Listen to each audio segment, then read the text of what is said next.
les sages-femmes première année. On est arrêté à la deuxième section, intitulée la parasitologie. Pour le schéma directeur de cette unité, le premier chapitre, c'est un ensemble de définitions de généralité. Deuxième chapitre, ce sont la classification simplifiée des parasites. On verra dans cette partie-là. Le premier groupe, ce sont les protozoaires. Deuxième, ce sont les métazoaires. Troisième groupe, champignons. Et quatrième groupe, ce sont les arthropodes. On finira par un dernier chapitre, c'est le cycle biologique et le pouvoir pathogène de maladies à programme. Donc, à la barakatillah, on commence à voir un ensemble de définitions sur le parasite, la parasitologie, l'entomologie, les arthropodes. Ça, c'est un ensemble de définitions que vous verrez dans le cours qui est déjà dans le site. On passe en revue pour voir une certaine différence ou la diversité spécifique du parasite. À ce moment-là, on parle ici, dans cette partie-là, la localisation de le parasite, où ça se trouve ce parasite-là, et la morphologie, la durée du parasite de vie dans l'environnement, et certaines spécificités de cet hôte qui leur définit est-ce que c'est un hôte qui se trouve en relation avec l'hôte qui l'héberge. Pour le deuxième chapitre, c'est la classification simplifiée des parasites. À ce moment-là, on verra les métazoaires qui sont des parasites constitués de plusieurs cellules. Et à ce moment-là, on trouve la sous-classe des arthropodes et les helminthes, qui sont des vers.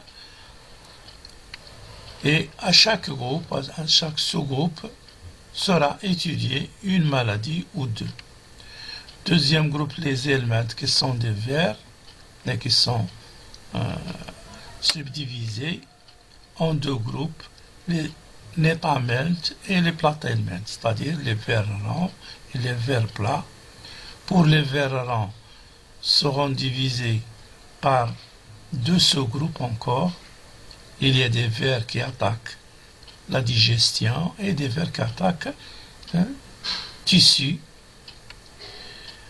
Par contre, les vers plats, aussi, on trouve deux classes, les trématodes et les cestodes.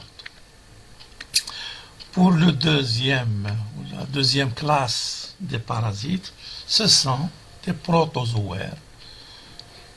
Ce sont des micro-organismes unicellulaires, ça veut dire constitués d'une seule cellule. Et à ce moment-là, on trouve 5 sous-groupes.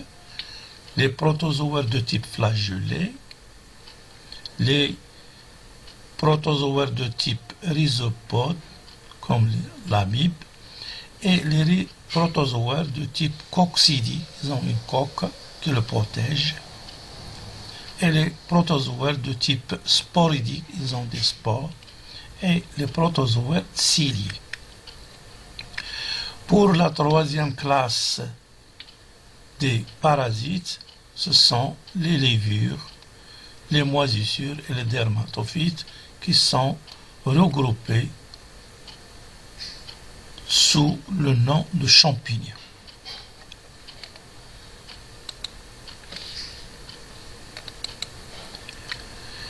Ces parasites-là, ils ont une relation avec le milieu, avec l'hôte intermédiaire qui favorise les conditions de multiplication, de croissance, etc., jusqu'à ce qu'il regagne un hôte qui est définitif, qui est victime et qui leur cause la maladie. Et on verra ici un cycle qui détermine le processus de contamination. Et à ce moment-là, on trouve que c'est un cycle qui est simple, ou un cycle court, ou un cycle lent ou complexe. On finira notre partie de parasitologie à étudier le dernier chapitre, ce sont les voies et modes d'infestation. Et ici, on va trouver les modes suivants: mode oral, mode transcutané, mode aérien, le mode sexuel, mode transplacentaire, le mode sanguin et greffe d'un organe parasité. Ça, ce sont ces modes-là, ces voies de pénétration par laquelle le parasite entre dans l'organisme et il héberge dans l'organisme, qui sera conduit par un mode spécifique pour chaque classe, et après un certain temps, il favorise la maladie.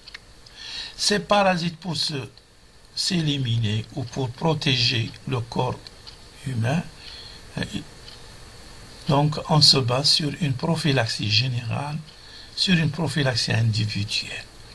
Donc, par exemple, comme prophylaxie générale, c'est-à-dire il faut connaître la chaîne épidémiologique, c'est-à-dire le circuit, c'est-à-dire le cycle du parasite, et il faut procéder à faire des barrières, soit au niveau du milieu, soit au niveau du parasite, soit au niveau des voies de pénétration ou de sortie le parasite, soit au niveau des hôtes définitives et des hôtes intermédiaires pour interrompre la chaîne de transmission.